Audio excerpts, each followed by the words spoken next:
Hey guys, I'm Annabelle. And I'm Morgan. And today we're going to teach you guys the standard of how to find the area of a rectangle with fractional side lengths. So we are going to be teaching your kids this in class, but we wanted to make a video for you guys to kind of go into more depth.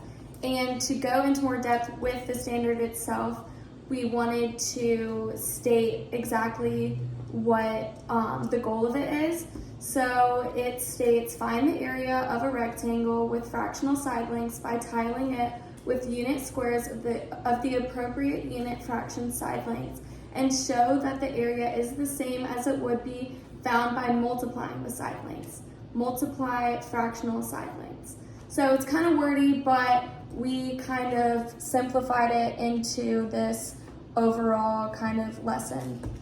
So we're going to be explaining the standard a little bit more in depth and give you the resources to help you with your child outside of the classroom, whether it's like a little bit of extra practice or reviewing something they didn't understand in the classroom. This video will help you guys prepare to understand exactly, what we're teaching with this standard, and we really hope this video helps you guys a lot. Before we start to find the area with fractions plugged into it, we're just going to kind of overview how you find the area of a rectangle. So Annabelle's going to explain kind of the overall problem. So to find the area of anything, you're going to do the area is length times width. So here we have our rectangle. The center of the rectangle is the area. The sides over here are the width, and the bottom is the length. So you just times, the width times the length. For a fraction, all you want to do is just multiply straight across, and that will give you the answer. So basically, whatever numbers you see in both of these spots, you'll just plug into the equation and then multiply from there.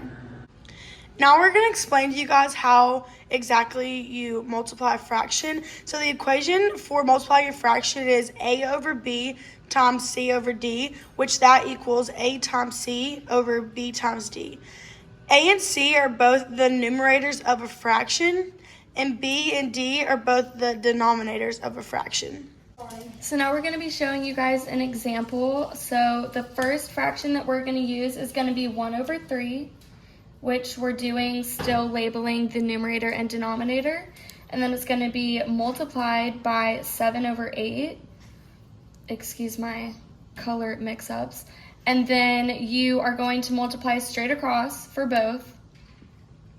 So to find the numerator, you're going to do 7 times 1, which equals 7. So that gives us our numerator.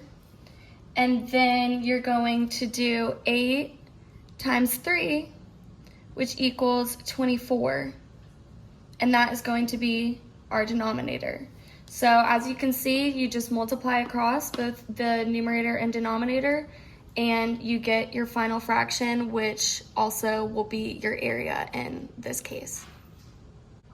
This can also be where a lot of the misconceptions in our classroom come in, because some kids may not understand that you have to multiply across. A lot of them will think that you have to cross multiply.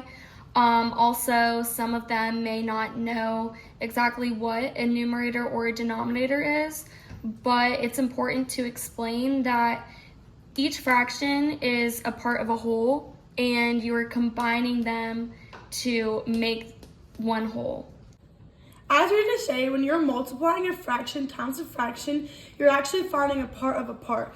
So to break this down a little bit for you guys, I'm going to show you how to break down 3/4 and 2/5. Okay, first I'm going to be drawing out the 3/4. So we're going to draw out our rectangle, and we're going to divide this rectangle into 4 different parts. Each one of these parts equals 1/4 for all of these. And we're then going to shade in 3 different sections of each of these, because we have 3/4. So that is 3/4 shaded in of this rectangle. Now I'm going to show the part of 2/5.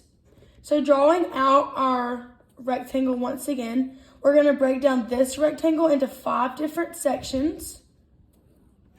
And then I'm going to go in and shade in 2 of these, because just like our 3/4, each one of these sections equals 1/5. So if we're going to shade in 2/5 of this rectangle, you're going to shade in 2 parts of the whole rectangle.